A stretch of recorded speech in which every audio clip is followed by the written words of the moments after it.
Hello friends, कैसे हैं आप सब। स्वागत है आपका यूपीएससी एट होम प्रविष्या के यूट्यूब प्लेटफॉर्म पे। हम जो यूपीएससी एंड यूपीपीसीएस की मेंस आंसर राइटिंग कर रहे हैं, जिसमें हमारा जो टारगेट है डेली 5 क्वेश्चन की आंसर राइटिंग करने का, उसी सीरीज़ में हमारा ये क्वेश्चन है जीएस पेपर 3 से। हमारी जो ये मेंस की सीरीज़ है वो यूपीएससी एंड यूपीपीसीएस के पीवाईक्यू पे बेस्ड है, जो कि करंट के साथ अपडेट करते हुए आप लोगों को कराई जा रही है। आप लोग चाहें तो इस सीरीज़ के माध्यम से अपनी मेंस की तैयारी को और बेहतर कर सकते हैं। क्वेश्चन है हमारा जीएस पेपर 3 से। क्वेश्चन नंबर क्या है 139। इसको हम देखेंगे। क्वेश्चन क्या है, चिकित्सा अनुप्रयोगों विशेषकर दवा वितरण प्रणालियों में नैनो प्रौद्योगिकी की भूमिका की जांच कीजिए। इसके व्यापक उपयोग से जुड़े संभावित स्वास्थ्य जोखिम और नियामक चुनौतियाँ क्या हैं। क्वेश्चन को एक बार फिर से देखेंगे। क्वेश्चन क्या है, चिकित्सा अनुप्रयोगों विशेषकर दवा वितरण प्रणालियों में नैनो प्रौद्योगिकी की भूमिका की जांच करनी है। इसके व्यापक उपयोग से जुड़े संभावित स्वास्थ्य जोखिम और नियामक चुनौतियां क्या हैं।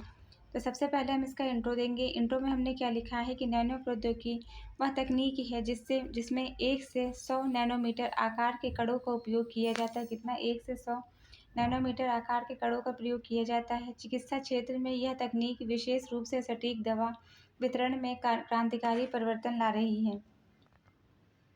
जो नैनो प्रौद्योगिकी है यह वह तकनीक है जिसमें 1 से 100 नैनोमीटर आकार के कणों का उपयोग किया जाता है। चिकित्सा जो क्षेत्र में यह जो तकनीक है यह विशेष रूप से सटीक दवा वितरण में क्रांतिकारी परिवर्तन ला रही है। नैनो प्रौद्योगिकी की भूमिका चिकित्सा में, पहला क्या है, टारगेटेड ड्रग डिलीवरी। इसमें दवा सीधे रोगग्रस्त कोशिकाओं तक पहुंचती है, जैसे कैंसर थेरेपी। सटीक दवा वितरण से संबंधित है। यह दवा को सीधे रोगग्रस्त कोशिकाओं तक पहुंचाया जाता है, जैसे कैंसर ट्यूमर तक। इसका जो है दूसरा पॉइंट क्या है, नैनो सेंसर और इमेजिंग। इसमें रोगों का शीघ्र और सटीक निदान किया जाता है। इसके अंतर्गत नैनो सेंसर और इमेजिंग इंजेक्ट्स रोगों का शीघ्र और सटीक निदान संभव बनाते हैं। इसका जो उदाहरण हम देखेंगे वह हम बायो मार्कर से जल्दी कैंसर की पहचान करते हैं, इसके माध्यम से देख सकते हैं। फिर हम देखेंगे नैनो रोबोटिक्स।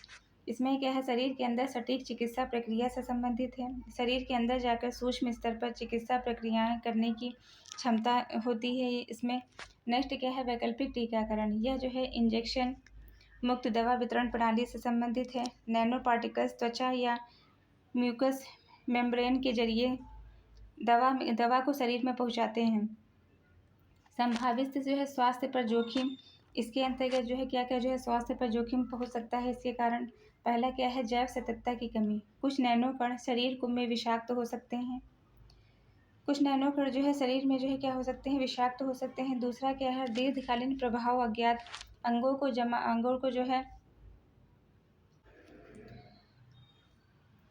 जमा होकर नुकसान पहुंचा सकते हैं। मतलब शरीर के जो अंगों में ये जमा होने पर सूक्ष्म ऊतकों को नुकसान, जैसे कैंसर जैसी जटिलताएं पैदा कर सकते हैं।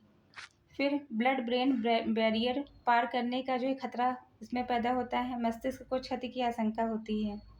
ये नैनो जो है जैसे जो है नैनो रक्त मस्तिष्क जो बाधा ब्लड ब्रेन बैरियर पार कर मस्तिष्क को प्रभावित कर सकते हैं। इसके समक्ष जो है नियामक चुनौतियां क्या हैं उनको हम देखेंगे। पहला क्या है, मानकीकरण का अभाव है। नैनो कणों के आकार प्रभाव को लेकर स्पष्ट दिशा निर्देश नहीं दिए गए हैं। नैनो कणों के आकार स्वरूप प्रभाव को लेकर जो है वैश्विक मानक स्पष्ट नहीं है।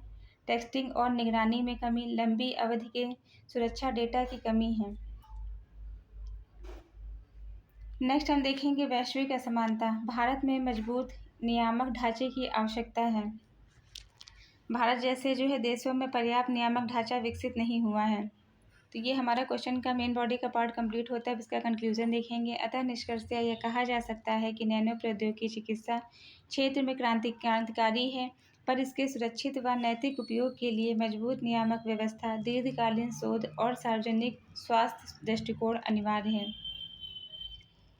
नैनो प्रौद्योगिकी जो चिकित्सा है, नैनो प्रौद्योगिकी चिकित्सा के क्षेत्र में नवाचार और क्रांति का माध्यम है, परंतु इसके व्यापक व सुरक्षित उपयोग जैसे मजबूत नियामक ढांचा, दीर्घकालीन अनुसंधान और जन स्वास्थ्य सुरक्षा का संतुलन अत्यावश्यक है। तो ये हमारा क्वेश्चन कंप्लीट हो गया, जो कि हमने लिया था जीएस पेपर 3 से आप लोगों को हमारी जो ये मेंस की सीरीज़ चल रही है कैसी लग रही है हमारे कमेंट सेक्शन में ज़रूर बताइए।